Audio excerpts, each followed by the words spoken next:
Camera or off.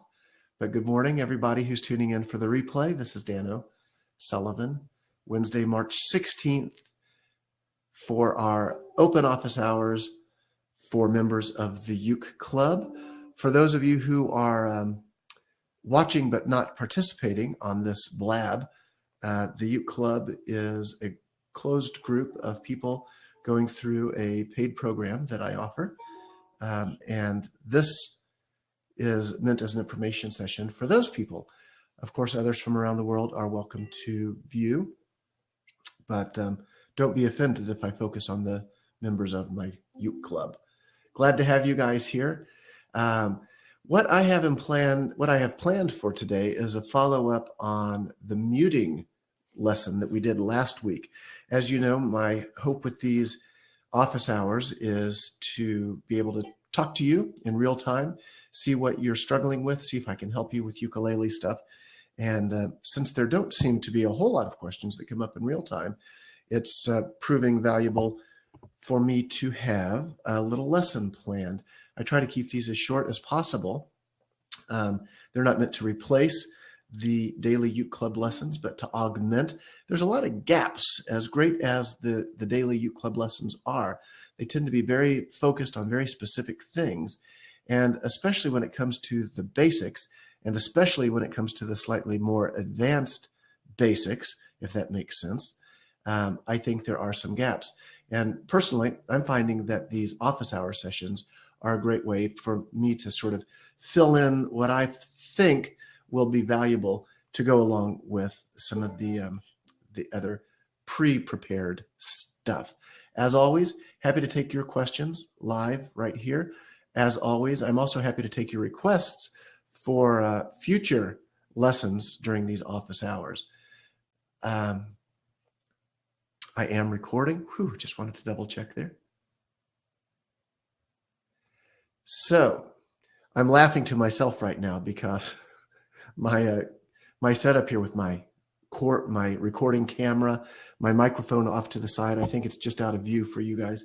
Everything is a little jimmied. My son is 10 years old, and like father, like son, he's taken to doing screencasts of a video game that he plays. And I guess it's a thing in the video game world where you record the screen of what you're doing and you talk about the video game as you're recording it. And the thing is, mostly it's 30-year-old guys with British accents sort of giving guidance and tips to the kids. But in my son's case, he's the kid, and he's following in my footsteps. But he's got all my equipment just a little bit off here. So if you detect me sort of stooping to be on microphone or on camera, that's the reason why. All right, enough chitter chatter. Let's talk about left-hand muting. Last time, I'll do a 45-second review of what we talked about last time, but I'll refer you back to last week's session for a more detailed discussion. We're basically talking about using left-hand muting, not right-hand strumming hand muting, but left-hand muting. Let me define muting. Jerry, that's very smart. Instead of him adjusting my equipment, I just need to give him a pillow. Or in the olden days, it would have been a phone book, but we don't have those anymore. So the definition of muting itself is just that I'm covering the strings and cutting off the vibration so that instead of getting notes ringing out, getting music, I'm getting just the vibration, that sound, that dead plastic sound. So a lot of times, if you're fingering a chord wrong or inaccurately, you'll get that sound by mistake. But we're striving for it now. So recognize that you have control over it. And really, that's what we're talking about today, is the control over the mute. When it's by accident and it sounds sort of half on, half off, that's a mistake. When you've chosen to do it and you get that full rhythmic percussive sound, that's intentional, and that's what we want. Hey, Deborah's here. Hi, Deborah. So what we talked about last time is the idea that you can completely replace any of your strums, your downs, your ups, can completely be replaced with a mute. And the mute can either be the shape of a chord that you've loosened up the pressure on, or it can just be fingers over the strings. But the whole idea is that you're replacing one or more of your strum pattern strums with the mute. The example we gave last time, because it's so conspicuous, is the Bo Diddley strum.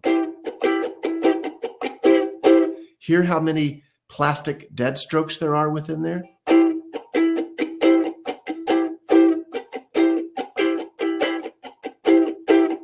So if I stop doing the muting, let me rephrase that. If I stop including the music, the strum of my right hand is merely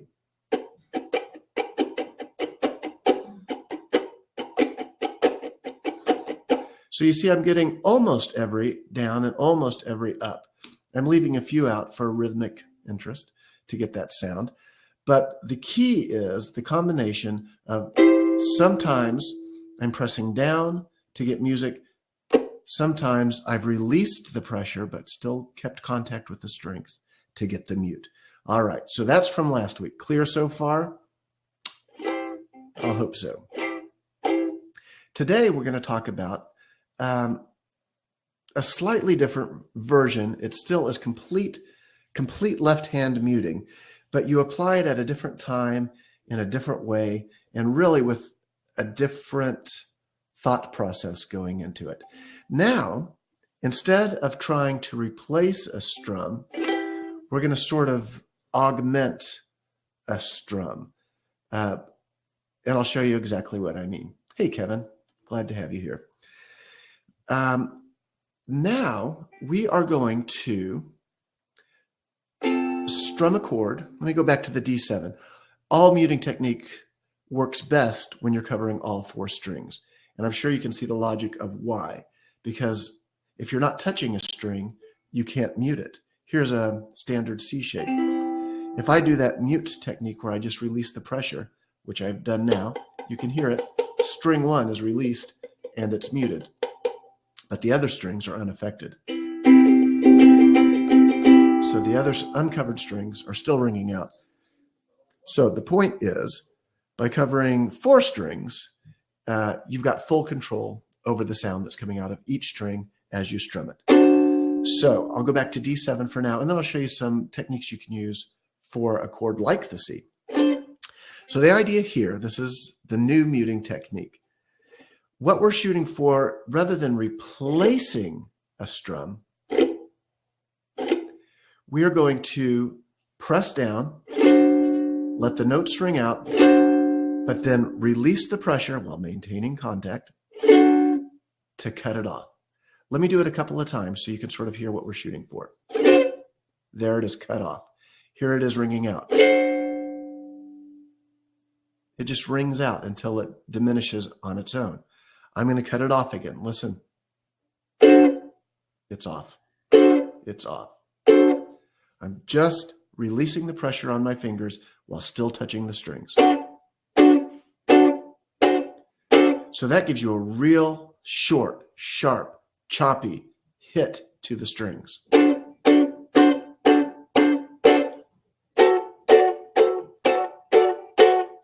All right. Does that make sense so far? So on any given strum, now you've got three choices if we're just talking about muting. You've got the choice to let it ring out. You've got the choice to replace it completely with a mute, or you've got the choice to let it ring out and cut it off sharply. Now, this last one may seem to be the most arbitrary one, but in fact, I think you'll find with a little practice that it's the most useful one. A combination of these two muting techniques I use probably in 95% of playing that I do. And at least 50%, probably much more, tends to be this new style that we're talking about today, where I cut off the attack. So let me give you an example. Here's 5'2".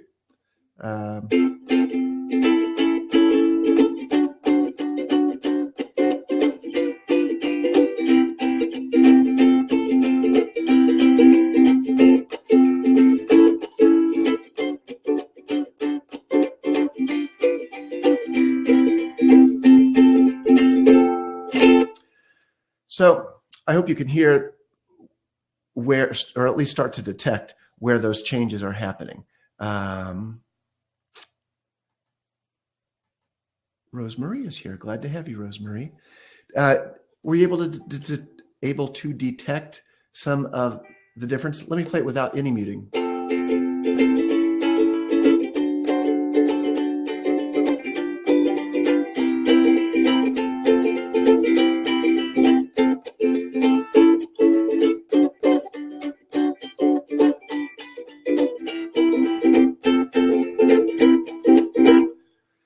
Hear the difference? I did actually, I couldn't stop myself from throwing in a little bit of style 1 muting, but mostly it was style 2 muting. So the idea, it works well for those 1920s bouncy songs, but to have the control is invaluable, because even in a slow song, I always kind of go back to like an Eagle style song.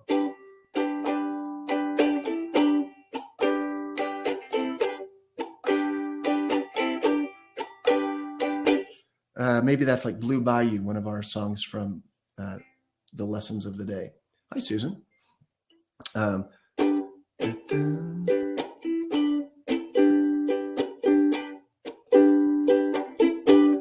So the value is that you have a lot of control over whether the notes are going to be long or short. Now, let's talk about the technique on this, okay? Yes, Todd, you're exactly right. I'm going to walk you through that right now. I'm using my little finger or another finger to back up the technique. So the idea here is, let's go back to our D7, and then we'll shift into some other chords.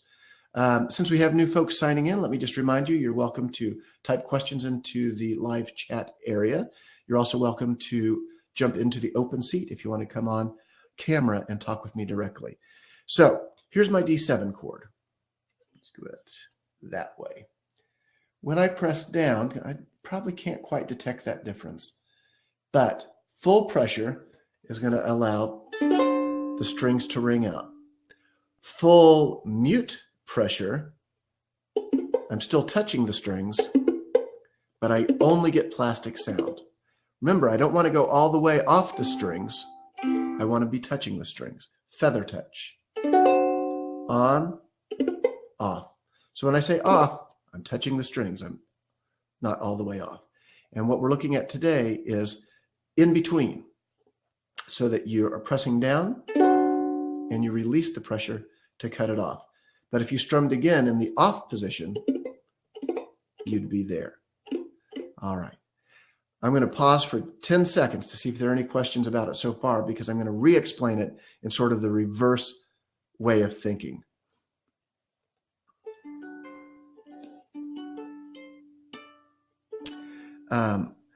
Another way to think about it, because it is a little tricky to do this in the timing of the strum when you're actually playing a song. Another way to think about it is that you're always playing in the light mute position. And every once in a while,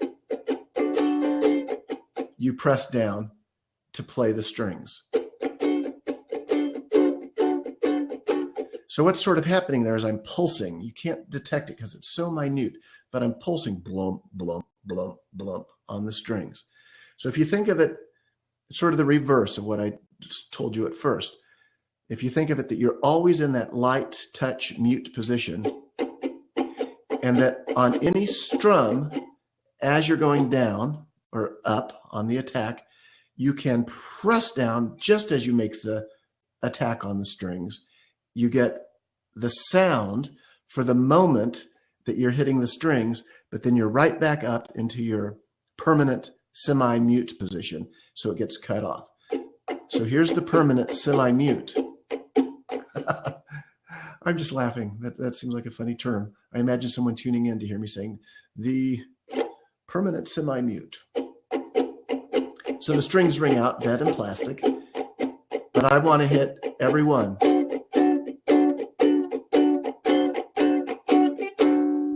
All right. So just another way of thinking about the exact same thing. Either way, you're getting sound to ring out, and then you're cutting it off by releasing pressure on the strings.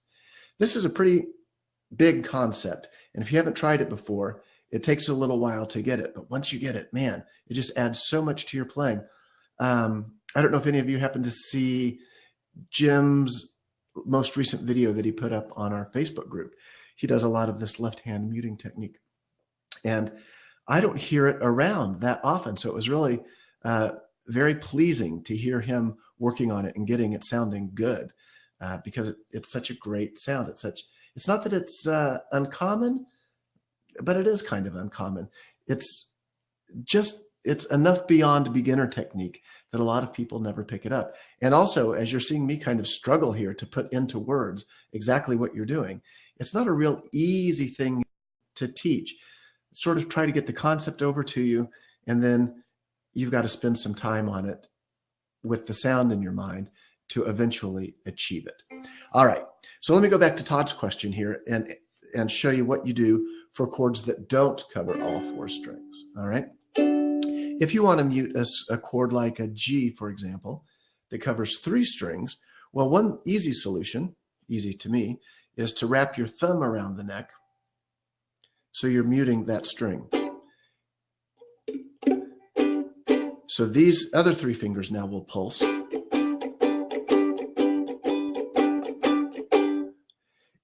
You can be as precise or as imprecise as you want to. This thumb could purely be there to mute string 4. Never let it ring out. You know, once you get good at it, that thumb can do exactly what the fingers are doing and pulse on and off string 4. So it's going down at the same time as the others and coming up.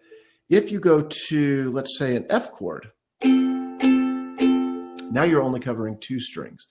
And your open strings are 1 and 3, so you haven't got, the value of your thumb jumping in. So I'm going to do exactly what Todd suggested there and use a spare finger, either my ring or little finger, to just lay it across the strings and cut them off. So there it rings out, and there it cuts it off. Now, that may feel like it's one level of difficulty greater. To me, it's not really. And, I say that having been at this for a long time. But it kind of matches, it does match what your tapping foot is doing. You're keeping the beat with that. And, that's actually a good thing to bear in mind when you're doing the pulse here, too. You're keeping the 1, 2, 3, 4. The pulse matches the beat. Pulse matches the beat.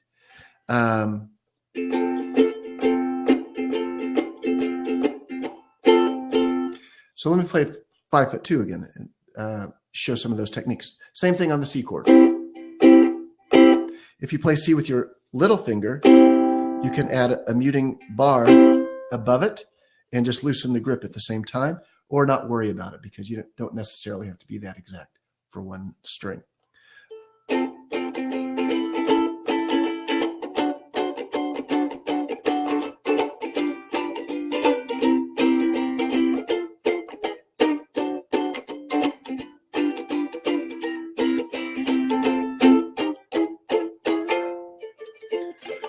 So I was exaggerating a little bit there to make it more conspicuous, but I hope you see how that gives a nice drive and a nice choppiness to it. And that if you don't do it all the time, especially, then it's going to add some excitement and variety to what you're doing as well. And that's it. That's what I wanted to show you. It's kind of the other end of the left-hand muting idea. Combined with the one we talked about last week, it really expands the versatility of your strumming technique immensely, because any strum that you're already doing can be changed by a number of mutes of either style, and that mute can replace any of your strokes. So if you've got 8 strokes in most of our typical strums, work out the math. If you replace 1 or 2 or 3 or 4 or 5, you can see suddenly how many extra combinations you have. even though you're not changing your actual strum pattern, you're vastly changing the sound of that strum pattern. So good. I'm going to leave it right there for a minute, see if any questions come up before I turn off the recording. And I'll turn off the recording and see if there's anything that comes up after that. As always, I appreciate those of you who make the time and take the time to come over to these on-camera calls. It's much more fun to have people here to talk to. And for those of you who are watching in replay, I hope this is valuable information to you. I'm going to go ahead and pause the recording now. So I'll say bye to the replay watchers.